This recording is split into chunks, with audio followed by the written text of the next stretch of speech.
Hello, welcome everyone to the Solo to Entrepreneur Show. Today's guest didn't just pivot careers, he re-engineered success himself. Based in Canada, from engineer to entrepreneur, from real estate investor to three times bestseller author. Fong Chua is the strategist behind the success of entrepreneurs, authors, and speakers. And you've probably never heard of until they started winning. He builds brands, positions, voices, and turns potential into performances. And if you're stuck thinking small, this is the guy who will expose the bigger version of you. So today we break down mindset, book writing, real estate, and the power of speaking, not from theory, but from someone who does it all and make it look simple. You'll want to take notes on this one for sure. So Fong joins me now, and let's get down into it. Welcome, Fong, to today's episode. Awesome. Well, thank you very much for having me. And I'm so glad that intro was recorded because that was awesome. Thank you. Brilliant. You can use it later. So, now in terms of because I know you for a while now, and you told me when I first met you is that you were an engineer first before the path you took today. So, what was the moment that made you realize that engineering wasn't your end game? So back when I was in school and studying and all that kind of stuff, my parents were basically saying, "Hey, find a good job, being that job for the rest of your life," kind of thing. And that was the path I was going on, and engineering was my path. And I thought, "Hey, I've made it. I'm in engineering. I'm in a great company, and I guess this is what I'm gonna be doing for the rest of my 40 years of my life and whatnot." And then in Edmonton, Alberta, where I'm at, the economy is completely based on oil and gas. Oil goes up, we're happy. Oil goes down, we're sad. Right. So it was oil based from Canada or where you're based, isn't it? Well, yeah. So sorry, it was kind of we're kind of chopping on and off and freezing here. Oh, okay. Fair enough, fair enough. Now, like, was it typical for you in terms of the career path, like engineer, doctor, accountant, kind of thing that was given to you, or was that something that you chose down that path of engineering? Well, I was looking at my parents. My dad's an accountant, and my mom loved to be an architect and never really reached that goal. Hence, my goal was either to become an accountant or an architect. And I was told by lots of family and friends saying, "Hey, you're probably the best for accounting because you're very good with numbers." And then my dad told me, "Don't you ever go into accounting, you're gonna hate it." I'm like, "Okay, so take that out of my path." And then somebody else told me the closest thing to a architecture would be engineering. So went on the engineering path. Funny thing about that was the very first class, they did the whole look to your left, look to your right. One of you will be an engineer, and we all hate architects. I'm like, oh, that's a great start. So so yeah, as I was saying that before we were all choppy with the connection there, the company I was with during that downturn in 2007, 2008 when oil and gas was very low, we went from a high of 800 some employees down to I think 125. So it was at that moment when my girlfriend at the time, who's now my wife, got up and goes, "Okay, we can't be 100% loyal to a company. We need to do something else on the side just in case." So she Mm. picked up Rich Dad Poor Dad, and many of us know once you pick up that book, all of a sudden you're buying the game. You're going to a webinar. You're going to a 3-day workshop, boot camp, and all that kind of stuff. And then that's how my path started. From there, hired a coach, did a few more workshops and whatnot, and then started off on real estate. I love how you mentioned you hired a coach. Now, this is something I want everyone to know. So, what was your point and your decision of why you needed to hire a coach? Well, we're so both my wife and I are engineers, so we're good at attention to detail. We're good with numbers and all that kind of stuff. But we were missing something else, and we could study how to do real estate deals till the end of tomorrow, like until Mm-hmm. the end of the days. And we know how to do the deals, we know how to structure it and all kinds of stuff, but we were still missing something. It was when I took that manual and go, "Hey, this looks awesome, how to do buy, fix, and flips and all that kind of stuff." I brought it to my dad, and then my dad instantly goes, "Oh, that stuff's easy. Like, I know all that stuff. And it's easier said than done and all that kind of stuff." I'm like, well, if that's the case, how come you didn't do it? It was the Mm. first thing that came to mind. And then I then realized it was because he didn't have anybody else to show him how. And therefore, with the people we were surrounding ourselves with, they were talking about how their coaches helped them, how they were able to be accountable, how they were able to learn from other people's mistakes and all that kind of stuff. I'm like, okay, that's the missing element that we were having, and having that person help us look at deals, help us negotiate, help us structure how we should present ourselves, how to go network, how to go meet people and all that kind of stuff. That changed everything. Mm. So for me itself was I never understood the concept of business coaching. I thought coaching was just for sports. So, I had mentors, I outgrew mentors, and it took me losing six figures of my money to a stupid mistake when I was like, darn, like I spent all that time building this business to six figures and to lose it so easily. I might as well lose it and invest in myself where I get someone to fast track that journey and not only fast track but build it up to be even bigger and stronger. So that was when I started getting coaching for myself, was that reason of desperation per se, because I'm trying to cut short my time in reaching the success that I created, but let's do it bigger, let's double down, right? Let's do it bigger. I don't think we reached six figures yet when I realized that mistake.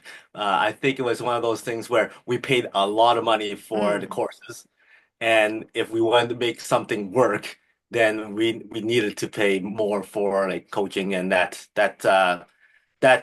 sounding board, But somebody it we could it kind of bounce ideas off of. it sounds like enough was enough for you guys. It's like Yeah, let's go up to the next level, right? exactly. But with you writing all these books, and I know back in the day when I started writing books, like no one wanted to write books because it was difficult. And now with ChatGPT, you can easily write books and you can easily publish. Like back in the day, it was hard to publish compared to now. So why did you go down the route of actually writing your own books and publishing those books?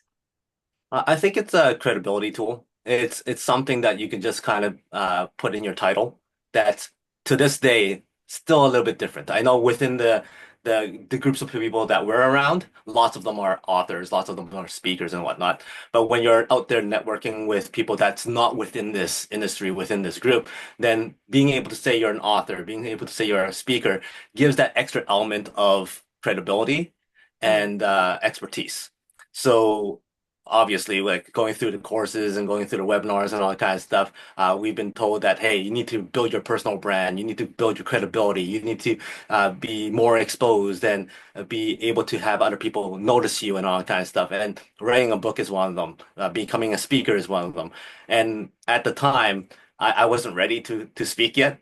So therefore, like, what's the easiest way for me to build some sort of credibility? And at the time, it was writing a book. It's really just me sitting down in my own room and getting the words out and getting that published. And ever since they have the whole self-publishing platform, that changed the game. Anybody could become an author as long as you put in the time. And it's even Mm. easier now with AI. And the thing is, it helps when you have proper branding too, because like you said, anyone can be a writer, anyone can be an author. But in terms of making your book successful, it's more of the branding and how you position yourself on social media as well in front of people, isn't it? Yeah, exactly. And one of those things is you can also, because you're an author, it's easier to get on other people's podcasts. It's easier to become a speaker at different platforms and whatnot because you have at least that one title that you can use. You're an author of something versus as entrepreneur. Well, yeah, lots of people are entrepreneurs, but not everybody's an author. Not everybody's a speaker, right? So it really gives you an extra leg up on with regards to credibility, being able to connect with people. Brilliant. So with you being, I'm assuming you were an introvert back in the day. Yeah. Yes. All right. So from an introvert to a speaker, tell us the process of your transition towards being a speaker from an introvert. Well, okay, so during the period of time so this is before we got a coach, we were freaked out picking up the phone and just finding the right lawyer to work with us. I'm like, okay, should I call this person? What if they say this? What if this happens? I was already sweating before I dialed the numbers. So I was that scared of making any connection with anybody. Going to a networking event, I would be like, let's not go. Let's stay at home. Or if we were there, let's just stand in the back. It's one of those things where I did not want to go out and speak. It's not something I thought about doing. And I also grew up in a family where my parents were very closed off. I really remember because I live in a cul-de-sac when I was young, And when you're a child and you like playing hockey and all that kind of stuff, you want other people to play hockey with you.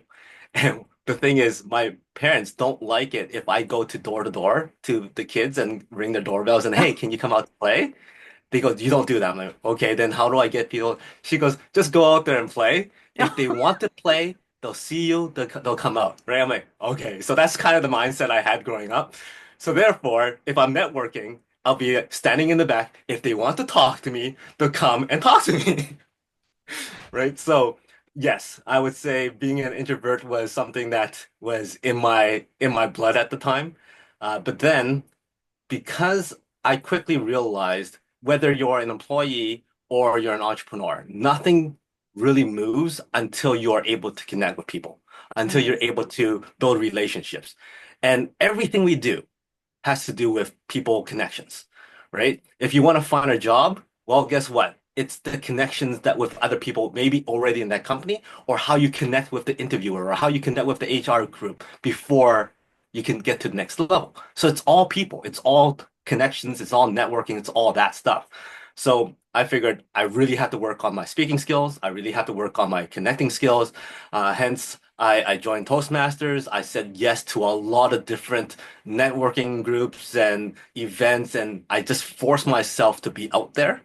And eventually, it gets a little bit more comfortable. Because what's funny is you start noticing a lot of the same people in the same places, and they all go to the same places, and then everybody's kind of nervous too. So you're all in the same group. So it starts off very, very hard, but eventually it gets a lot easier. No, that's true. And I love how you said that you were uncomfortable. So it's like being uncomfortable, being uncomfortable, right? It's like Yeah. putting yourself in a situation where you know that is a journey towards growth. So you put yourself in that uncomfortable situation to grow into something bigger. But we're in a similar circle of people. And you and I both I've heard many stories, especially from, millionaires and billionaires like Tommy Hilfiger, those kind of people, where they started from people that were failures, as well as people that were also introverts themselves, to being people that are successful. And I think it's us recognizing that limitations that we have in order to join Toastmasters, practice what we've learned instead of standing at the back. Is more of pushing ourselves and forcing ourselves to communicate with people. But let's look at it this way, right? For you, with your growth, what would be your routine towards leveling yourself up to the next level? My routine. I would say What is saying your yes. non-negotiable at the moment, not back then, at the moment, towards pushing yourself to your next level? I think at the moment, I would say that if there's an opportunity for me to grow certain elements in my toolbox and allows me to get closer to my goals, which is building wealth, helping people, and all that kind of stuff, then I would most likely say yes to those opportunities. And if it scares me, and after doing my risk assessments and all that kind of stuff, even if it scares me, if it fails, it still allows me to build either more character or have a great lessons learned or something, then that still pushes me closer towards my overall goals. So those are the things that I think about a lot when opportunities come, whether it's a investment deal or a new learning opportunity or a challenge. I would consider all that stuff before I reject it, but most likely, if it's something that will allow me to grow, it's gonna be a yes. Okay, so let's say we're talking to a business owner who wants to level up his business, right? And this is someone that's never had coaching before, but loves running, not running the business, but loves being on the ground doing the business instead of running the business. What would your first advice, or what are the two advice that you would give this person in terms of changing the way that he does things? Well, first of all, I would have to kind of assess what he believes he's at right now, Mhm. whether he thinks that they're doing great or if there's already issues already in his mind. What are those issues? What are those highs? What are those lows? And then basically going, okay, what do you see yourself being, and who do you want kind of to emulate that's already out there? And the next thing would be, okay, now everything that you know right now got you to where you are today. So therefore, are you open-minded enough to try different things?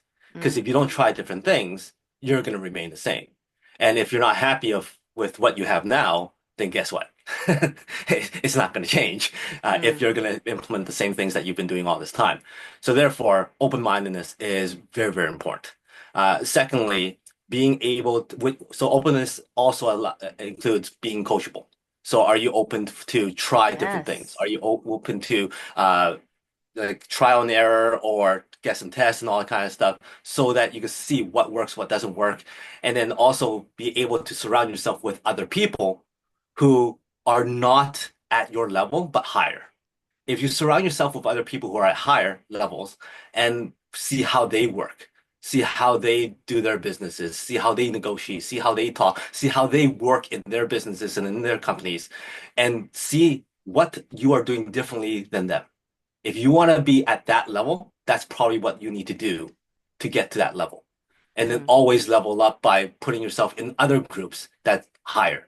And then in other groups that's even higher, right? So the combination of surrounding yourself with people who are in higher levels and then also being open-mindedly enough to be coachable. That's good advice for sure. Now, I don't have a family yet, and you've got a young family. How would one juggle between business, family, and self? That's a question I ask every day. How do you handle it at this current Because you were situation? saying, yeah, right before we started this, it's like, so how's it going? I'm like, very busy. I'm like, we just got our kids ready and all that kind of stuff. So, it's communication between you and your spouse. Mm, It's being able to balance the amount of time you put into work and the amount of time you spend with your family. Do you have to spend all that time with all the different activities on that? Probably not.